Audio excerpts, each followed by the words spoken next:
காங்கிரஸ் எம்பிக்கள் உள்பட 8 பேரின் சஸ்பெண்ட் உத்தரவு ரத்து செய்யப்படுகிறது. இதுகுறித்த அறிவிப்பு இன்று முறைப்படி வெளியாகிறது.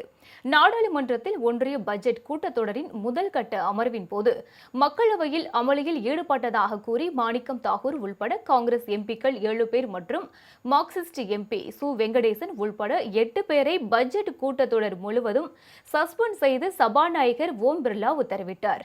இந்நிலையில் எம்பிக்கள் இடைநீக்கத்தை மறுபரிசீலனை செய்ய வேண்டும் என்று மக்களவை சபாநாயகரிடம் காங்கிரஸ் பொதுச் செயலாளர் கே.சி. வேணுகோபால் வலியுறுத்தியிருந்தார். இதனைத் தொடர்ந்து இந்த விவகாரம் குறித்து சபாநாயகர் ஓம் பிர்லா நேற்று அனைத்து கட்சி பிரதிநிதிகளுடன் ஆலோசனை மேற்கொண்டார். இந்த கூட்டத்தில் நாடாளுமன்றத்தில் பதாகைகள் மற்றும் செயற்கை நுண்ணறிவு மூலம் உருவாக்கப்பட்ட புகைப்படங்களை பயன்படுத்தக்கூடாது என்றும் அவையின் கண்ணியத்தை கடைபிடிக்க வேண்டும் என்றும் முடிவு செய்யப்பட்டுள்ளதாக கூறப்படுகிறது.